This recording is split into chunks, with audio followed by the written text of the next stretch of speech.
Brigade Palpitaire, 1 BHK, 2 BHK, 3 BHK flats available. Burigere Cross, Bengaluru. Please contact this number. ఏంటలా చూస్తున్నారు? రోజు రోజుకి నీ అందం ఇంకా అందంగా కనిపిస్తుంటాను. అబ్బా వదలండి. పెళ్ళాలు చెప్పే పరమ రొటీన్ డైలాగ్ ఇదే. స్టేషన్కి వెళ్ళొద్దా? నీ జీవితమే ఒక పోలీస్ స్టేషన్, అందులో నువ్వు ఒక ఖైదీవి, నీ మొగుడు ఒక inspector. You are under arrest. మీకు అసలు పగలు రాత్రి తేడా తెలియడం లేదు. ఓ పిచ్చిదానా, నిన్ను కలుసుకున్న తర్వాత నెలలు సంవత్సరాలే మర్చిపోయాను. ఇక పగలు రాత్రి ఏం గుర్తుంటాయి? వద్దండి ప్లీజ్. వద్దనుకే ప్లీజ్. టైం అయిపోతుందండి. పర్వాలేదులే, అక్కడ ఇక్కడ నేనే కదా నీ మొగుడిని.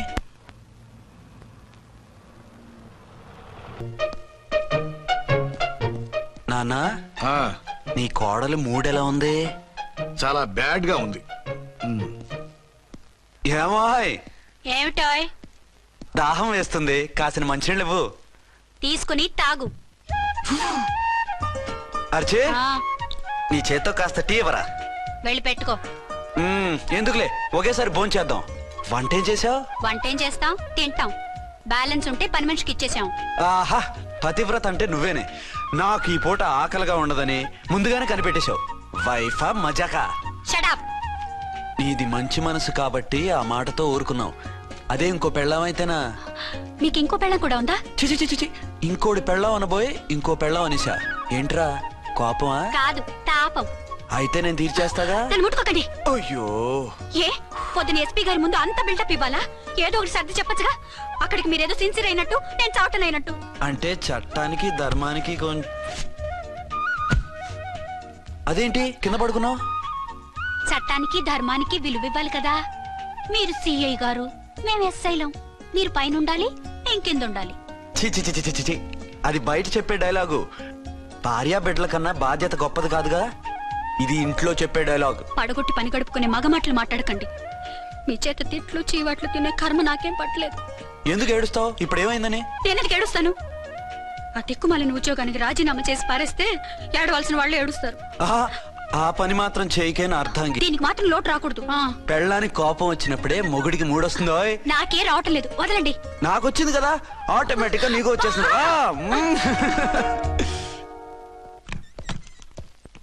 అర్చన సార్, ఈ రోజు నా మినిస్టర్ తమ్ముడి కేసు ఫైనల్ హియరింగ్ అవుతుంది. ఎవిడెన్స్ అన్ని పక్కగా ఉన్నాయి కదా? సార్. లేదంటే తన తమ్ముడిని విడిపించుకోవడానికి ఆ మినిస్టర్ తన పవర్ అంతా ఉపయోగించి కేసును తారుమారు చేస్తాడు. లేదు సార్, అన్ని పక్కగా ఉన్నాయి. ఖచ్చితంగా లైఫ్ పడుతుంది. గుడ్, వాడిని తీసుకెళ్ళు. వీడిని ఇక్కడికి ఎందుకు తీసుకొచ్చారు? నాన్న ఇంట్లో లేడు, నేను అర్జెంట్ గా బయటికి వెళ్ళాలి. వీడేమో ఏడుస్తున్నాడు, ఏం చేయాలో తెలియక. నేను కోర్టుకి వెళ్ళాలండి. సరే ఇవ్వండి. లేదమ్మా లేదు, లోపల ఎస్పీ గారు ఉన్నారు. ఓకే.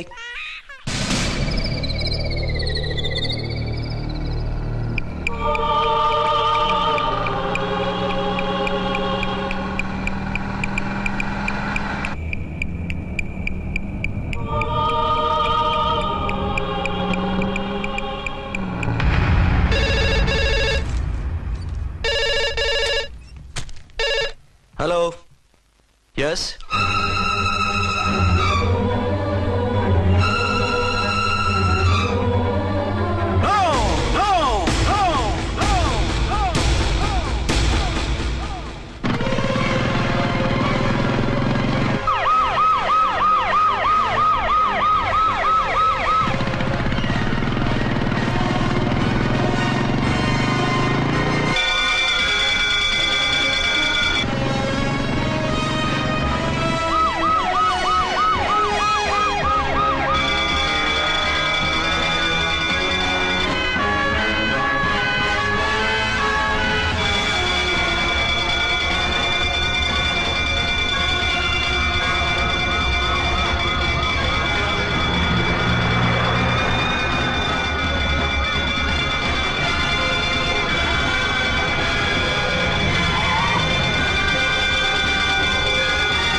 ఎవరో మందు పాత్ర పెట్టి పోలీస్ వ్యాన్ పేల్చేశారు. అందులో మనుషులు పాపం అంతా కాలిపోయారు, ఎవరు బతకలేదు. అర్చనా!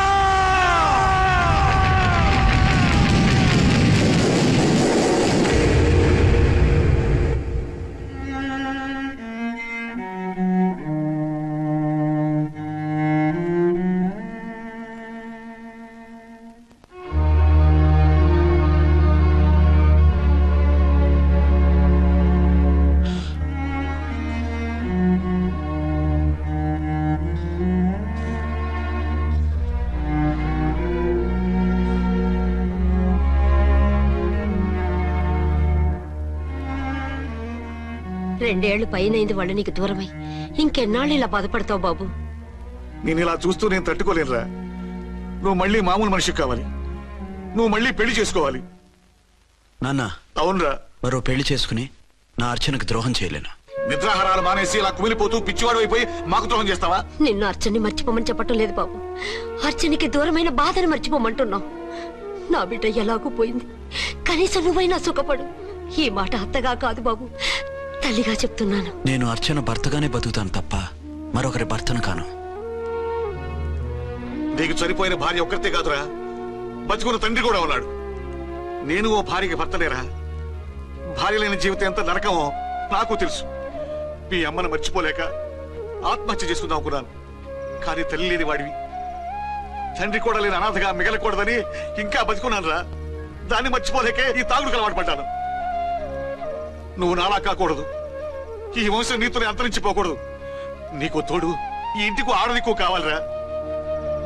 చనిపోయిన భార్య మీద ఉన్న ప్రేమ బతికున్న ఈ తండ్రి మీద ఉంటే పెళ్లి చేసుకో, లేదంటే చెప్పు, ఏ రైలు కిందో తలబిడి చస్తాను. కాదనకు బాబు. మీకోసం కాకపోయినా మా కోసమైనా ఈ పెళ్లి చేసుకోండి సార్. మీరు ఈ పెళ్లి చేసుకుంటే పైన అమ్మగారు కూడా సంతోషిస్తారు. సరే, మీ ఇష్టం. రంగోటి, ఇప్పుడు నాకు చాలా ఆనందంగా ఉందిరా. ఈ శుభ సందర్భంలో ఫుల్ పీకేస్తారా? లేదు, ఈ రోజు నుంచి నేను మందు మానేస్తున్నా. సార్ ఇదిగో, ఈ రోజు నుంచి నీ డ్యూటీ అల్లుడు గారి దగ్గర కాదు, మా దగ్గర. పద అమ్మాయిని చూద్దాం. అలా అయితే మంచి పోజులో ఉన్న అబ్బాయి గారి ఫోటో ఒకటి తీసుకోండి, పెళ్లి కూతురు చూపిద్దాం. అబ్బాయి బాగానే ఉన్నాడు. ఒరిజినల్ ఫిగర్ చూస్తే ఇంకా బాగుంటాడండి, కత్తిలా ఉంటాడు. చూసుకోవడానికి బాగుంటాం కాదు, చేసుకోవడానికి బాగుండాలి. నా సిద్ధాంతాలకి ప్రిన్సిపల్స్ కి తగ్గట్టుగా ఉండాలి. అంటే నా కాబోయే భర్త శ్రీరామచంద్రుడిలా ఉండాలి. అంటే నామాలు కిరీటాలు పెట్టుకుని బాణాలు వదులుతున్నారండి. షటప్. గెటప్ లో కాదు, బుద్ధిలో రాముడు లాంటి వాడై ఉండాలి. లాంటి వాడేంటమ్మా, శ్రీరామచంద్రుడే అనుకో. రాముడైనా సుర్పడకను చూసాడేమో కానీ మా వాడు డ్యూటీలో లేడీ కానిస్టేబుల్ ఉంటే షూస్ తప్ప ఫేస్ చూడడు. కట్నం పైసా అడగకూడదు. మా సీఏ గారికే బోల్డ్ అంత ఉంది. కాకపోతే మా వాడికి ఇదివరకే పెళ్ళయిందా? అబ్బే లేదమ్మా, ఇదే మొదటి పెళ్లి. ఇది వరకు ఎన్ని సంబంధాలు వచ్చినా అతను చేసుకోనున్నా అంట. ఏ ఏదైనా ప్రాబ్లమా? కాదు, అమ్మాయిలు నచ్చగా నీ ఫోటో చూసి బాగా ఇంప్రెస్ అయ్యంట. నువ్వు గనక ఓకే అంటే నాకు ఓకే. అదేంటండి, అబ్బాయికి రెండో పెళ్లి అమ్మాయి చెప్పలేదే? చెప్తే ఒప్పుకోదని. అందుకని అబద్ధం చెప్పి పెళ్లి చేస్తారా? ఉద్యమాలని విప్లవాలని తిరిగి దీన్ని చేసుకోవడానికి ఎవరూ ముందుకు రావడం లేదు. రాక రాక మీ సంబంధం వచ్చింది. రైటే, కానీ రెండో పెళ్లి గురించి చెప్పకుండా పెళ్లి చేస్తే ఆ 3 ముళ్ళు పడి 3 రాత్రులు గడిస్తే అన్ని సర్దుకుంటాయి. అంటే మోసం చేసి చేయటం. ఇందులో మోసం ఉంది. ఇదేమన్నా మొదటి భార్య బిడ్డల్ని పెంచాలా, ఆ భార్యతో భర్తను పంచుకోవాలా? అది కాదండి, అమ్మాయి బాగా ఫాస్ట్.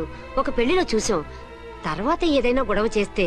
అలా చేస్తే నా కూతురే కదమ్మా నష్టపోయేది. ఆయనంత ధైర్యంగా చెప్తున్నప్పుడు మనకేంటండి? మీరు కాదంటే దానికి ఈ జన్మలో మొగుడు దొరకడు. కాదనకండి.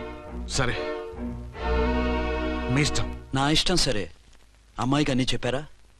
అన్ని అంటే ఒక్క మీ పెళ్లి గురించే కాదు, మన ఫ్యామిలీ బ్యాక్గ్రౌండ్ గురించి కూడా చెప్పేసి. అవునవును,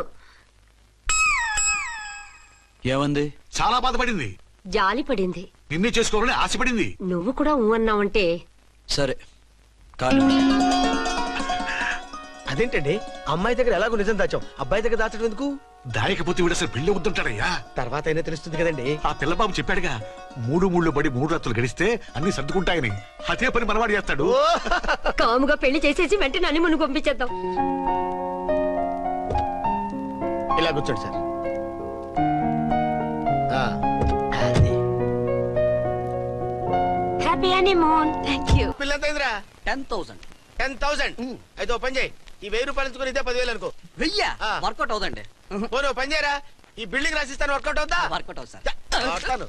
సార్ ఏం సార్ ఇది చూడండి. ఇవి రాంకోటి వాడితో బేరాలంటాయా? ఏదో ఇచ్చి పంపించు.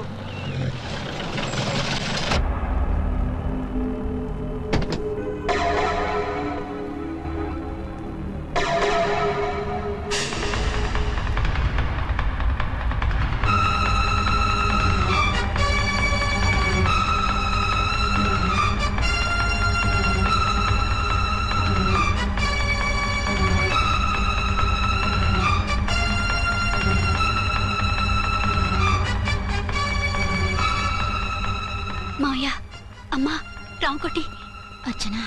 నువ్వు చనిపోలేదు మావయ్య, బతికే ఉన్నాను. ఆయన ప్రేమే నన్ను బతికించింది. బాబు మీ మనవడు.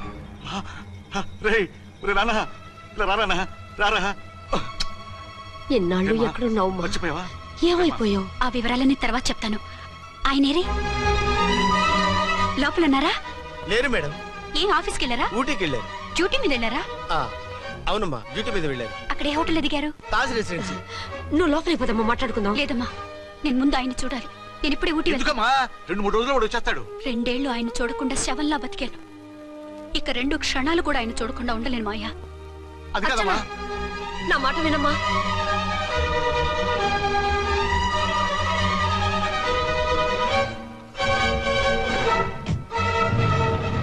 ఇప్పుడు ఎలా? అదే అర్థం కావట్లేదు. అల్లుడు గారికి మళ్ళీ పెళ్లి చేసామని బాధపడాలో, కూతురు బతికొచ్చిందని సంతోషపడాలో తెలియటం లేదు. నాకు అసలు ఏమీ అర్థం కావట్లేదు. ఈ టెన్షన్ నేను తట్టుకోలేను. వేసేస్తా, మళ్ళీ మందేసేస్తా. రామకోటి, అమ్మాయి గారు వచ్చేసారని, పెళ్లి విషయం తెలియనివ్వద్దని వెంటనే అల్లుడు గారికి ఫోన్ చేసి చెప్పు.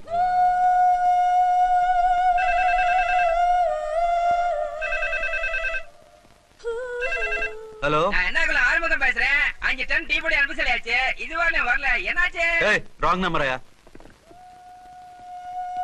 ఏంటి ఇప్పటి వరకు యమా ఫాస్ట్ గా ఉన్నావు, సడన్ గా ఎంత సిగ్గు వచ్చేసింది? ఆడది తల వంచి సిగ్గుపడేది పెళ్లిలోను, తను వంచి సిగ్గుపడేది శోభన రోజున. అలాగా. Hello, Send one large whiskey to room number 201. hey, this is not room service. Good evening sir, may I help you? We are busy. Don't give any phone calls till morning, okay? Okay sir, I will give instructions to the operator. Have a nice sleep. Good night sir. Thank you. Okay. Hello, ఎవరు sir? Hyderabad నుంచి విక్రాంత్ గారని వచ్చారు. ఆయన connection ఇవ్వండి.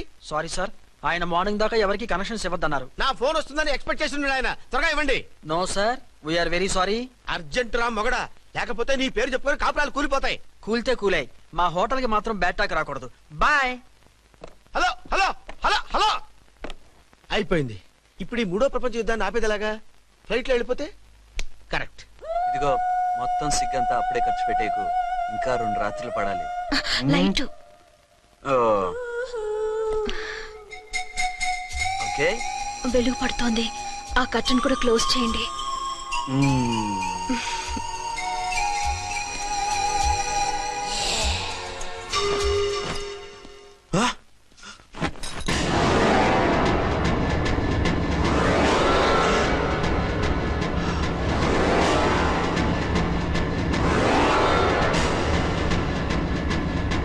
ఏంటలా తొంగి చూస్తున్నారు?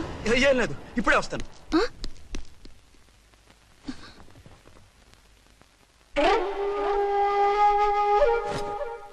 Excuse me, will you please tell me the room number of mister Vikrant? Just a moment. అర్చన,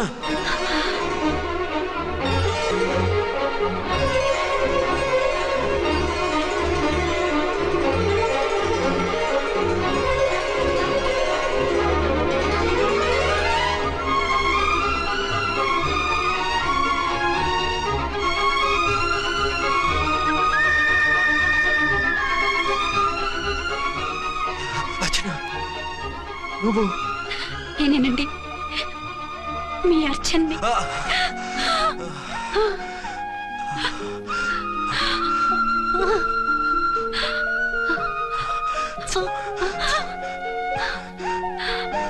మన బాబండి. డాడీ. అరే నాన్న, వచ్చి. Archana. Excuse me, excuse me, excuse me, excuse me. ఇక్కడ బహిరంగ ముద్దుల నిషేధం, పక్క వాళ్ళకి ఇబ్బంది కదా, కొంచెం కంట్రోల్లో ఉండండి. Thank you, bye. రూమ్కి వెళ్తాం పదండి. అటొద్దు, ఏ? అక్కడ ఎవరో ఉన్నారు. ఎవరు? తర్వాత చెప్తాను. నేను ఇంకో రూమ్ తీసుకొస్తాను, ఉండు. మిమ్మల్ని ఎప్పుడెప్పుడు చూస్తానా, అసలు చూడగలనా అని భయపడిపోయాను. అసలు ఇన్నాళ్ళు ఎక్కడున్నావు, ఏమైపోయావు? ఆ రోజు మినిస్టర్ తమ్ముడిని తీసుకుని కోర్టుకెళ్తుంటే వాళ్ళ మనుషులు అటాక్ చేసి నన్ను బాబుని కిడ్నాప్ చేసి వ్యాన్ని పేల్చేశారు. దేనికి? సాక్ష్యాధారాలు లేకపోతే కేసు కొట్టేస్తారని. ఏదైనా గొడవైతే నన్ను అడ్డం పెట్టుకుని తప్పించుకుందామని. అంటే ఈ 2 ఏళ్ళు నన్ను బాబుని వాళ్ళ దగ్గరే బంధించుంచారు. మొన్న కోర్టులో ఆ కేసు కొట్టేశాక మమ్మల్ని వదిలిపెట్టేశారు. వాళ్ళు ఇప్పుడు ఎక్కడున్నారు? దేశం విడిచిపెట్టి పారిపోయారు. మీరెలా ఉన్నారు? నువ్వు లేకపోతే ఎలా ఉంటానో నీకు తెలీదా? కాకపోతే నువ్వు చనిపోయావు అనుకుని. హలో, నేనండి ఝాన్సీని. ఎక్కడున్నారు? ఇక్కడే పక్కనే ఉన్నాను. ఫస్ట్ నైట్ నా పక్కన ఉండకుండా ఆ పక్కన ఎక్కడ ఉన్నానంటారేంటండి? త్వరగా రండి. అలాగే వస్తాను. ఎవరండి? మళ్ళీ వచ్చి వివరంగా చెప్తాను. ఉండు, వెంటనే వచ్చేస్తా.